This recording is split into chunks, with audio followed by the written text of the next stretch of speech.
अगर आपका class 11th अच्छा नहीं गया, आपके कम मार्क्स आए हैं, आपका कॉन्फिडेंस लो है, आपको डर लग रहा है कि क्लास 12th में आपका क्या होगा, बोर्ड एग्ज़ाम में आपका क्या होगा, तो ये वीडियो आपके लिए है। सबसे पहले मेरा नाम सौरभ रैना है। मैं केमिस्ट्री और बायोलॉजी पढ़ाता हूँ। लास्ट ईयर भी इस चैनल पे ना इतने सारे स्टूडेंट्स आए थे जिनका क्लास 11th अच्छा नहीं गया था, बट स्टिल जब उन्होंने बोर्ड एग्ज़ाम लिखा, उनका बहुत अच्छा बोर्ड एग्ज़ाम हुआ। मैंने वीडियोस भी बनाए थे केमिस्ट्री और बायोलॉजी के लिए, पूछा था कि आपका एग्ज़ाम कैसा गया, और उन्होंने बताया कि उनका एग्ज़ाम बहुत ही अच्छा गया और उनके 90% से ज़्यादा मार्क्स भी आ रहे हैं। उन दोनों वीडियो का लिंक आपको कमेंट सेक्शन में मिल जाएगा। तो इस वीडियो में मैं बेसिक स्ट्रेटेजी आपको बताऊंगा, जिसे अगर आप फॉलो करो पूरे साल तो आपके डेफिनेटली बोर्ड एग्जाम में अच्छे मार्क्स आएंगे। तो वीडियो को एंड तक ज़रूर देखना। सबसे पहला पॉइंट है गोल सेटिंग। जब आप कहीं भी जाते हो तो आपको पता होता है कि आपका रास्ता क्या है, आपको कहाँ पे जाना है, आपका क्या गोल है। सिमिलरली जब भी आप कोई भी एग्ज़ाम लिखते हो तो आपको पता होना चाहिए कि आपका क्या गोल है, आपको कितने % मार्क्स चाहिए। तो आप क्या करो, अपनी नोटबुक के पीछे या कहीं पे भी आप लिख सकते हो कि आपको हर एक सब्जेक्ट में कितने मार्क्स चाहिए हैं फाइनल बोर्ड एग्ज़ाम में। आपके डेफिनेटली उतने मार्क्स आएंगे अगर आप अपने गोल को फोकस में रखोगे और उसी हिसाब से आप पढ़ाई करोगे। और साथ में मुझे कमेंट सेक्शन में भी ज़रूर बताना कि हर एक सब्जेक्ट में आपको कितने मार्क्स चाहिए बोर्ड एग्ज़ाम में। सेकंड है नोइंग सिलेबस। काफ़ी कॉमन मिस्टेक है जो स्टूडेंट्स करते हैं कि वो ना पढ़ाई शुरू कर देते हैं बट उनको सिलेबस पता नहीं होता सब्जेक्ट का। तो वो क्या करते हैं, रैंडमली कोई भी चैप्टर पढ़ते हैं, उनके पास पुरानी बुक होती है तो वो क्या करते हैं, वो भी पढ़ लेते हैं जो टॉपिक नहीं है सिलेबस में। या कभी कभी क्या होता है, जो टॉपिक सिलेबस में होता है उसे छोड़ देते हैं, उनको लगता है वो डिलीटेड पोर्शन है। तो सबसे पहले क्या करो, जो भी लेटेस्ट सिलेबस है जो सीबीएसई ने रिलीज़ किया है 2024-25 बोर्ड के लिए, तो उसे डाउनलोड करो और मेक श्योर करो जब भी आप चैप्टर पढ़ रहे हो तो आप उस सिलेबस के हिसाब से सारे टॉपिक कवर कर रहे हो। ये ना हो कि आप एग्ज़ाम देने जाओ और आपको पता चल रहा है कि आपने कुछ टॉपिक मिस कर दिए हैं और वहीं से क्वेश्चन आ रहे हैं। थर्ड पॉइंट है प्रायोरिटाइज द न्यू मटेरियल। बहुत सारे स्टूडेंट्स क्या करते हैं, क्योंकि क्लास 11th अच्छा नहीं गया था तो वो क्लास 11th पे फोकस देने लग जाते हैं। उनको लगता है कि पहले क्लास 11th कंप्लीट करेंगे फिर क्लास 12th करेंगे। सो एज ए रिजल्ट क्या होता है, जो क्लास 12th है वो भी खराब हो जाता है। तो आपको स्टार्टिंग से ही फोकस देना है क्लास 12th पे, ठीक है। चाहे आप स्कूल में पढ़ रहे हो, ट्यूशन में पढ़ रहे हो, ऑनलाइन पढ़ रहे हो, मेक श्योर करो कि आप एक सब्जेक्ट है एक ही टीचर से पढ़ो जिससे आपको समझ आ रहा है, तो उसी को अच्छे से फॉलो करो। और जब भी आप कुछ चैप्टर पढ़ रहे हो तो मेक श्योर करो आप शॉर्ट नोट्स बनाओ, ताकि जब आप बाद में रिवाइज करो ना वो चैप्टर, तो आपके लिए वो चैप्टर रिवीजन हो। और अगर आपको कोई भी टॉपिक में डिफिकल्टी होती है तो आप मार्क कर सकते हो ताकि उसको बार बार आप रिवाइज कर पाओ। तो नोट्स अपने खुद बनाना, फोकस मेन यही रखना कि आपको कंसेप्ट कवर हो जाए, ठीक है, कंसेप्ट कवर हो जाए। और अगर आपको कोई भी मटेरियल चाहिए है जैसे केमिस्ट्री और बायोलॉजी के लिए, तो मेरा टेलीग्राम चैनल है, उसमें आपको बहुत सारा केमिस्ट्री और बायोलॉजी के मटेरियल मिल जाएगा, तो आप उसको ज्वाइन कर सकते हो, उसका लिंक डिस्क्रिप्शन में है। साथ में अगर आपका कुछ कंसेप्ट है जो 11th का है और वो इम्पैक्ट कर रहा है क्लास 12th को, तो आप वो कंसेप्ट पहले पढ़ लो। जैसे क्लास 12th में क्या होता है, कुछ हाइब्रिडाइजेशन का कंसेप्ट हो सकता है तो 11th में वो पढ़ लो। और ऑर्गेनिक केमिस्ट्री का 11th और 12th क्या होता है उसमें लिंक होता है, तो क्लास 11th का जो ऑर्गेनिक केमिस्ट्री का पोर्शन है वो आप पहले एक बार रिवाइज कर लो। मैंने ऑलरेडी क्लास 11th की वीडियोस बनाई हुई हैं, उसका लिंक भी आपको डिस्क्रिप्शन में मिल जाएगा, जिससे आप क्लास 11th की ऑर्गेनिक केमिस्ट्री इजीली रिवाइज कर सकते हो और ये आपको हेल्प करेगा क्लास 12th की ऑर्गेनिक केमिस्ट्री में। फोर्थ है to utilize NCERT textbook. बहुत सारे स्टूडेंट क्या करते हैं, एनसीईआरटी की टेक्स्ट बुक फॉलो नहीं करते, पहले वो रेफरेंस बुक लेते हैं, वहाँ से पढ़ाई करते हैं। आपको ऐसा नहीं करना है, क्योंकि जो एनसीईआरटी की टेक्स्ट बुक है वहीं से मोस्ट ऑफ द जो टॉपिक्स हैं, कंसेप्ट हैं, बोर्ड एग्जाम में, जेईई में, नीट में, वहीं से क्वेश्चन पूछे जाते हैं।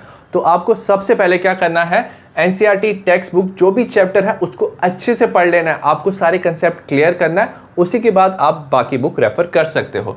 केमिस्ट्री में जितने भी इक्वेशन है, रिएक्शन है, ग्राफ है, हर एक चैप्टर का अच्छे से पढ़ना है। और बायोलॉजी में जैसे नेम है, एक्सपेरिमेंट, साइंटिस्ट, हर एक चीज़ आपको अच्छे से पढ़नी है। और मेक श्योर करना है कि सबसे पहले आप एनसीईआरटी कवर करो दोनों सब्जेक्ट की, और अगर बाकी सब्जेक्ट है उसमें भी आप एनसीईआरटी कवर कर सकते हो। मैंने ऑलरेडी केमिस्ट्री क्लास 11-12 के क्विक रिवीजन के वीडियोस बनाए हैं जो एनसीईआरटी बेस्ड हैं, तो अगर आप क्विक रिवीजन के वीडियोस देखोगे रिवीजन के लिए तो आप इजीली एनसीईआरटी कवर कर सकते हो। और क्लास 12th के बायोलॉजी के लिए भी मैंने NCERT based quick revision videos बनाए हैं जिससे आप इजीली चैप्टर कवर कर सकते हो। तो फॉलो करो एनसीईआरटी को कंप्लीटली। क्विक रिवीजन आपको मिल जाएगा एनसीईआरटी बेस्ड, और कॉम्पिटिटिव एग्जाम के लिए भी एनसीईआरटी सबसे ज़्यादा इंपॉर्टेंट है। तो मेक श्योर करो कि आप सबसे पहले एनसीईआरटी के सारे टॉपिक अच्छे से कवर करो। 5th पॉइंट है क्रिएट स्टडी शेड्यूल। हमेशा ना एक शेड्यूल को फॉलो करना चाहिए। प्लान करो स्टडी सेशन कि आप डेली वीकली कितना आप पोर्शन कंप्लीट करना चाहते हो। तो मेक श्योर करो कि हर वीक आप क्या कर रहे हो, प्रोग्रेस कर रहे हो, कुछ पोर्शन आप कंप्लीट कर रहे हो, और एलोकेट करो टाइम टू ईच सब्जेक्ट।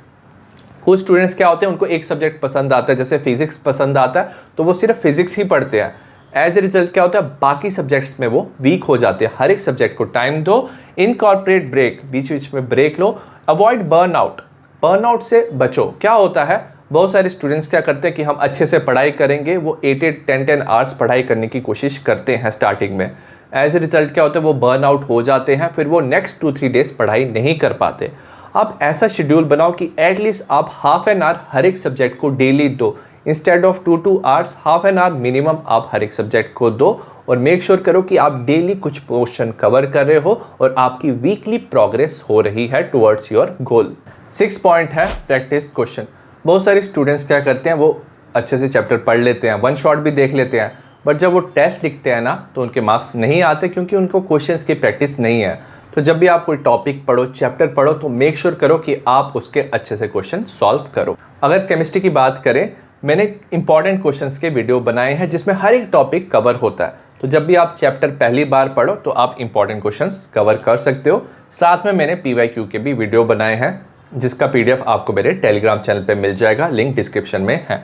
तो आप क्या करो, क्वेश्चंस प्रैक्टिस करो। जितना ज़्यादा आप क्वेश्चन प्रैक्टिस करोगे उतना ज़्यादा ईजी आपको चैप्टर लगेगा। तो क्वेश्चंस प्रैक्टिस करो, और साथ में बायोलॉजी के भी मैंने पीवाईक्यू के वीडियोस बनाए हैं, इसका भी आपको पीडीएफ मेरे टेलीग्राम चैनल पे मिल जाएगा। तो अच्छे से जब भी आप चैप्टर कवर करो तो साथ में क्वेश्चन भी जरूर प्रैक्टिस करो। 7th पॉइंट है सेट रियलिस्टिक गोल। बहुत सारे स्टूडेंट्स अनरियलिस्टिक गोल सेट करते हैं। वो कहते हैं कि हम 2 महीने में पूरा सिलेबस कंप्लीट कर लेंगे और उनसे कंप्लीट नहीं हो पाता। तो आपको रियलिस्टिक गोल सेट करना है। आप ब्रेक डाउन करो लार्ज गोल, जैसे आपके पास लार्ज गोल है, आपको चैप्टर कंप्लीट करना है, इनटू स्मॉल अचीवेबल माइलस्टोन। आप टॉपिक में डिवाइड कर लो कि आज आप इतना टॉपिक पढ़ोगे, कल आप इतना करोगे, तो 1 वीक और 1.5 वीक में आप पूरा चैप्टर कंप्लीट करोगे।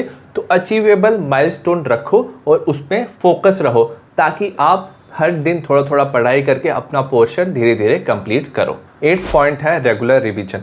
अगर आपने एक चैप्टर पढ़ भी लिया ना, आपने क्वेश्चन भी सॉल्व कर लिए, over a period of time आपको क्या होता है, बहुत सारा पोर्शन आपको भूल जाता है। तो जो आपने शॉर्ट नोट्स बनाए हैं उसको यूज़ करके आप क्या कर सकते हो, रेगुलर ना आप चैप्टर का रिवीजन कर सकते हो। मैंने रिवीजन वीडियोस भी बनाए हैं, काफ़ी शॉर्ट हैं वो, हाफ एन आवर के। तो आप उन वीडियोस को देख के भी रेगुलरली क्या कर सकते हो, जैसे मंथली आप 1-2 चैप्टर रिवाइज कर लो। तो इससे क्या होगा, आपका जो अंडरस्टैंडिंग है चैप्टर का वो बने रहेगा और आपको चैप्टर भूलेगा नहीं।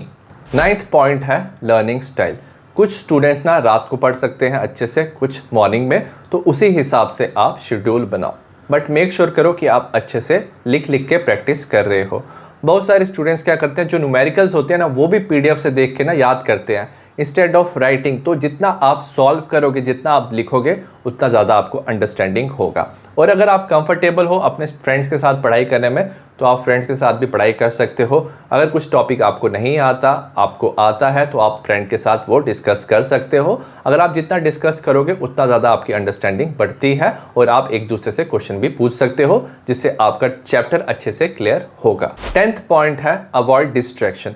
आजकल ना सोशल मीडिया काफ़ी ज़्यादा डिस्ट्रैक्शन होता है, तो आपको ना डिस्ट्रैक्शन से बचना है। अगर आप सपोज मोबाइल यूज़ नहीं कर रहे हो पढ़ाई करने के लिए, तो आप दूसरे रूम में मोबाइल रख के पढ़ाई कर सकते हो। इससे आप इजीली फोकस वे में पढ़ाई कर सकते हो। और अगर आपके पास सोशल मीडिया का ऐप है, आप इसे डिलीट कर सकते हो, नोटिफिकेशन ऑफ कर सकते हो, ताकि ये जो भी ऐप्स हैं आपको डिस्ट्रैक्ट ना करें पढ़ाई करते हुए। आई होप आपके लिए ये वीडियो यूज़फुल रहा हो। तो अगर आप ये सारे पॉइंट्स फॉलो करोगे तो डेफिनेटली आप अच्छे से सिलेबस कवर कर पाओगे और आपके बोर्ड एग्जाम में अच्छे मार्क्स आएंगे। See you in the next video. Bye.